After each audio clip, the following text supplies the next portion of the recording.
नमस्कार दोस्तों, welcome back to my channel. Friends, मैं आप सबका अपने चैनल स्टॉक्स फॉर लाइफ में बहुत स्वागत करता हूं। Welcome to STFL family.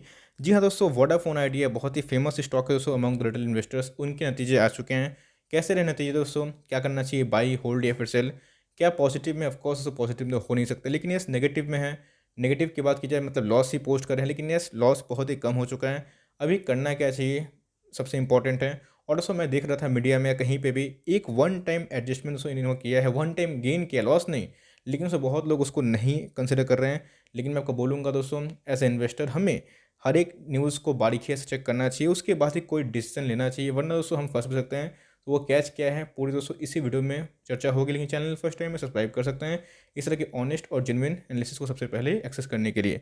Now without dealing any further time, let's begin. तो गाइस, अगर आप समरी पढ़ना चाहते हैं, जो बहुत जल्दीबाजी में रहते हैं उनको दोस्तों मैं फ्री छोड़ता हूँ। तो Vodafone Idea Q3 results, consolidated net loss narrows to 4532 crore on one time gain. जी हाँ दोस्तों, ध्यान दीजिएगा, इनकी जो लॉस है वो कम होगा, नैरो का मतलब छोटा होना, लेकिन दोस्तों इधर पे एक वन टाइम गेन का भी जिक्र हो चुका है। तो गाइस, अगर एनालिस्ट की मानी जाए तो भाई जो analyst had expected the company to report a consolidated net loss of 6432 crore on revenue of rupees 10,842 crore, लेकिन उसके अगेंस्ट में लॉस कितना हुआ दोस्तों? मतलब 4,500 करोड़। इसका मतलब हमें दोस्तों लॉस कम होते हुए देखने को मिल रहा है, और जो एनालिस्ट का मानना था 6,500 करोड़ होगा, उसे दोस्तों काफ़ी कम होते हुए देखने को मिल रहा है। लेकिन गैस, इसके पीछे कैश क्या था, जिससे मैंने बताया कि आपको बताऊंगा ऑनेस्टली। तो during the quarter the company saw one time net gain of 1696 crore, which includes gain made on sale of its stake in Indus tower. दोस्तों इंडस टावर के स्टेक के सेल के बाद जो पैसे इनके पास आए थे फ्रेंड्स, वही पैसे को गेन बतला के इनका जो लॉस है कम हो चुका है। अब दोस्तों देखना बनता है कि इनके कैसे रहें पूरे नंबर्स, जो कि दोस्तों पीडीएफ में होता है, और हमें क्या कंडीशन इमर्ज होते हुए देखने को मिल रहा है। और ऑनेस्टली दोस्तों देखेंगे, किसी और की एनालिसिस नहीं, अपनी एनालिसिस खुद करना है कि भाई हमें कैसे देखने को मिल रहे हैं चार्ट पे नतीजे। तो गाइस, सीधा मैंने ओपन कर लिया है बीएससी से। मैं आपको रिक्वेस्ट करूंगा कि खुद से यह हैबिट डालें और खुद से रिजल्ट डाउनलोड करना सीखें। कैसे होता नहीं पता है, मेरे प्लेलिस्ट में आपको मिल जाएगी ट्यूटोरियल दोस्तों। एनीवेज, हमें देखना है कि 31 जो दिसंबर बात की जाए 2019 से 31 दिसंबर 2020 में क्या परफॉर्मेंस देखने को मिल रहा है। दोस्तों सब रुपीज़ इन मिलियंस दिखाई पड़ रहा है। अगर मैं इसको रफली करोड़ में कन्वर्ट करूँ तो आपको इसको कितना देखने को मिल रहा है? 11,000 करोड़ से इनके रेवेन्यू ईयर टू ईयर काफ़ी फॉल हो चुके हैं, मतलब 10,000 करोड़ के लगभग दिखाई पड़ रहे हैं। लेकिन देखना बनता है कि भाई क्वार्टर ऑन क्वार्टर कैसे हैं। तो फ्रेंड्स, क्वार्टर ऑन क्वार्टर की बात की जाए तो स्लाइड जंप देखने को मिल रहे हैं। पिछले क्वार्टर की बात की जाए मीन्स पिछले तिमाही की, तो उस समय आप देख सकते हैं फ्रेंड्स कि 10,800 करोड़ था, अभी कितना हो चुका है? 10,900 करोड़। इसका मतलब अगर करोड़ में कन्वर्ट करेंगे तो फिगर करोड़ में आएंगे, लेकिन उस मिलियंस की बात की जाए तो 1,09,000 समथिंग दिखाई पड़ रहा है, जो पहले 200 कितना था, कम था। तो गाइस, अगर बात की जाए, आपको अच्छे से याद है मैंने एयरटेल का भी रिव्यू करा था आपसे, तो उधर पे हमें जो रेवेन्यू है बढ़ते हुए देखने को मिले थे, हाईएस्ट इवर हो चुके थे फ्रेंड्स। जियो की भी वही कहानी थी, लेकिन यस एज एक्सपेक्टेड इनके बहुत सारे सब्सक्राइबर बेस लॉस हो चुके हैं, तो उस हिसाब से रेवेन्यू हमें कम देखने को उम्मीद ही थी। अब फ्रेंड्स बात की जाए, इतना तो इन्होंने रेवेन्यू कमाया भाई, लेकिन इनके खर्च भी दोस्तों बहुत ज़्यादा बढ़ चुके हैं।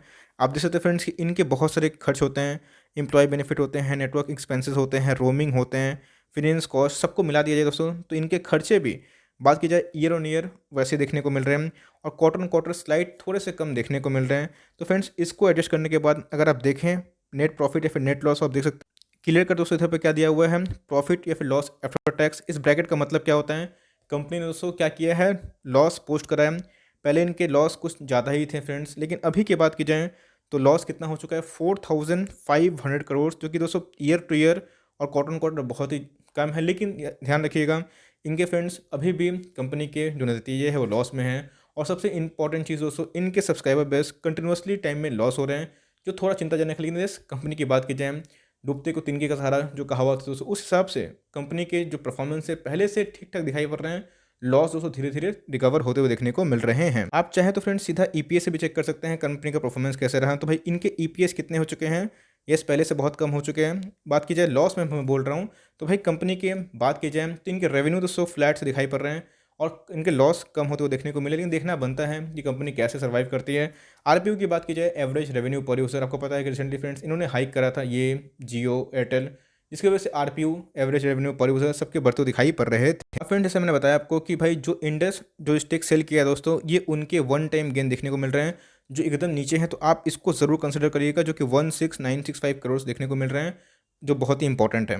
गाइस, आपको मैंने रिजल्ट पढ़ के सुनाया और दिखाया भी दोस्तों कि आरपीयू की वजह से आरपीयू कितना हो चुका है 1 to 1, जिसकी वजह से रेवेन्यू दोस्तों ठीक ठाक बच गया, वरना रेवेन्यू और भी कम होता है। तो ये देखना बनता है दोस्तों कि कंपनी के परफॉर्मेंस कैसे होते हैं। प्रीवियस डे की बात की जाए तो 3% डाउन था और उससे ₹2 तक भी स्टॉक खसक के आ चुका था।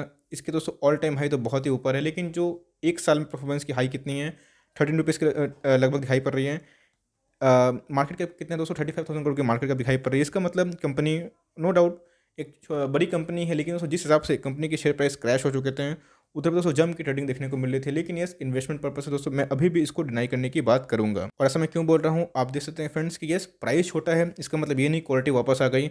यस दोस्तों, ये बात मैं एक्नॉलेज करता हूँ कि टाटा मोटर्स में क्या था कि उनके जो लॉस हैं वो कम होते हुए देखने को मिले, तो शेयर प्राइस बहुत भाग गया। ऑफकोर्स फ्रेंड्स, ये भी हो सकता है ये शेयर प्राइस जैसे 50 या 100 भाग जाए, लेकिन देखना बनता है अगर आपको कंपनी पे फेथ होगा। बिकॉज आप देख सकते हैं फ्रेंड्स, इधर पे डाउन ट्रेंड वाला स्टॉक ये बन चुका है। तो बुल मार्केट की बात की जाए दोस्तों, जहाँ पे बहुत सारे स्टॉक्स नए ऑल टाइम हाई लगा रहे हैं, ये भी दोस्तों अपने ऑल टाइम हाई से बहुत दूर है और उसको एकदम रैली नहीं किया और बीच बीच में ये कूदता है और दोस्तों फिर गिर भी जाता है। उन सब बाउंस को हम लोग बोलते हैं डेड कैट बाउंस। और दोस्तों असली ब्रेकआउट तभी देखने को मिलते हैं जब रिजल्ट बहुत ही अच्छे देखने को मिलते हैं। तो फ्रेंड्स, ऑपरेटर इसमें बहुत ड्राइव करते हैं, बिकॉज उनको पता है कि छोटे रिटेल इन्वेस्टर्स में बहुत इंटरेस्ट लेते हैं इसलिए। लेकिन मेरे हिसाब से दोस्तों अगर आपको निवेश करना है तो आपको क्वालिटी स्टॉक पे सबसे पहले बेट करना चाहिए। ऑफकोर्स दोस्तों मैं इस स्टॉक के बारे में प्लस माइनस नहीं बोलना चाहता हूँ, बिकॉज मुझे पता है कि बहुत लोग सेंटिमेंटल होते हैं और मैं सबका सेंटिमेंट का कदर करता हूँ। लेकिन सो टू बी वेरी ऑनेस्ट, अगर आपको निवेश करना है तो भारतीय एयरटेल दोस्तों एक फार बेटर ऑप्शन हो सकता है। यस, अगर ब्रोकर हाउस टारगेट दे देंगे तो भाई भाग सकता है, लेकिन ध्यान रखिएगा प्राइस छोटा है तो भाई रिस्क बहुत है। अगर निवेश करते भी है दोस्तों तो वेल्थ का ज़्यादा परसेंटेज निवेश मत करिएगा, 1 से 1.5% ज़्यादा निवेश मत करिएगा। मेरे हिसाब से दोस्तों आपको क्वालिटी सबसे पहला होना चाहिए। अगर आपके पास ₹10 हैं तो उसमें से फ्रेंड्स ₹7 से ₹6 रिलायंस जियो पे, ₹3 दोस्तों ₹2.5 किस पे, भारत एयरटेल में, और जो आपका 98 या फिर ₹1 बच गया फ्रेंड्स, वो चाहे तो निवेश कर सकते हैं। लेकिन मैं फिर से बोलता हूँ दोस्तों कि एचटीएफएल के टॉपिक्स में ये स्टॉक रिकमेंडेशन नहीं है, बस न्यूज़ के पर्पज़ से मैंने फ्रेंड्स इसको कवर किया कि न्यूज़ क्या देखने को मिल रही है। यस, इनके रेवेन्यू कम हुए हैं दोस्तों, जो कि होना नहीं चाहिए। आपने देखा कि इनके कॉम्पिटिटर में क्या था, रेवेन्यू बढ़ते हुए देखने को मिल रहा है और कंटिन्यूसली फ्रेंड्स सब्सक्राइबर ये रिड्यूस करते जाएंगे, तो इनके बिजनेस के लिए सही बात नहीं है। और हो सकता है फ्रेंड्स कि अभी मज़ा आ रहा है लेकिन बाद में फिर से एक लॉस पोस्ट करें तो मूड खराब भी हो सकता है। तो हाई लेवल से मत खरीदिएगा, एक डिप आता है, कंपनी पसंद आती है तो ही निवेश करिएगा। मेरे हिसाब से फ्रेंड्स मार्केट में और भी अच्छे अच्छे अवेलेबल अच्छे स्टॉक्स हैं, उधर पे काम कर सकते हैं। अगर करते भी हैं, पोजीशन बनाते भी हैं, तो अपना स्टिक दोस्तों एसएल 5% का लेके ही काम कर सकते हैं। बिकॉज ऐसे स्टॉक में दोस्तों हलचल बहुत ज़्यादा होती है, कभी 20% का अपर सर्किट मारता है और कभी 20% का लोअर सर्किट भी। तो ऐसे स्टॉक से थोड़ा सावधान रहिएगा। यस, मैं दोस्तों बात की जाए तो इनके रिजल्ट काफ़ी कम नेगेटिव में देखने को मिल रहे हैं, लेकिन वन टाइम गेन को दोस्तों आपको भूलना नहीं चाहिए। तो फ्रेंड्स, यही थी छोटी सी प्रस्तुति कि इनका नतीजे कैसे रहें। आपको अगर वीडियो अच्छी लगी, अगर कंटेंट पसंद आए तो लाइक जरूर करिएगा। चैनल फर्स्ट टाइम है तो यहाँ से सब्सक्राइब कर सकते हैं। फर्दर कोई डाउट है उसको ड्रॉप करिएगा, और कोई स्टॉक का रिव्यू चाहिए उसका नाम भी ड्रॉप कर सकते हैं। I would love to make a video on your demand. तो गाइस, मिलते हैं जल्दी ही, तब तक के लिए bye. Thanks for friends, god bless you all.